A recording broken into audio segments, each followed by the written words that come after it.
Katibu katika Wizara ya Usalama wa Ndani, Raymond Omollo, ameshikilia kuwa ni haki kwa kila Mkenya kufanya maandamano ya amani, ila watakaopatikana wakivunja sheria watachukuliwa hatua za kisheria.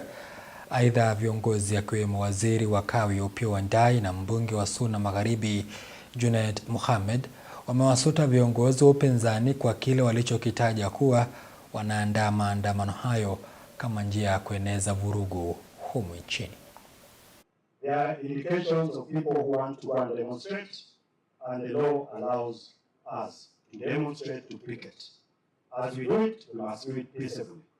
And for those of us who are charged with the responsibility of ensuring security in the country, we will respect the right of everyone, those who want to go and demonstrate, as well as those who have other things to do. The same way we will defend those who will go out to demonstrate is the same way we will defend those who want to go on with their business. And on this, we will go by the law. Any criminal act will be dealt with the way it's expected. Unajua finance bill ya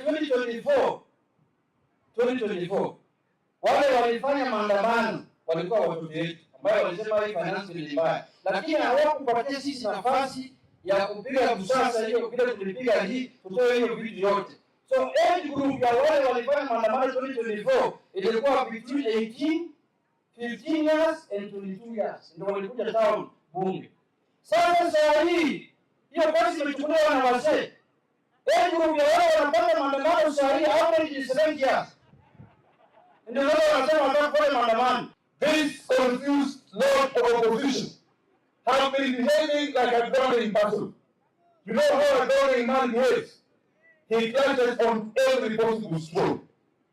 Juzi walijaribu kutumia ile shida iliyotokea kule Iran na ikaleta ukosefu au kupandishwa kwa bei ya mafuta. Wakajaribu kuitumia kuzua vurugu, wakashindwa. Ndio. Juzi wakajaribu kutumia hii mambo ya finance bill, which is one of the best finance bills I've ever seen. Wakajaribu kuitumia kuzua vurugu, wakashindwa. Ndio. Sasa hivi wanaanza kutumia ile mambo ya 25 June atajaribu to incite violence and demonstrations and anarchy. They will similarly fail. Nataka niombe watu wetu, ile maandamano ambao wameitisha waende peke yao, ndio? Waende peke yao, waende peke yao.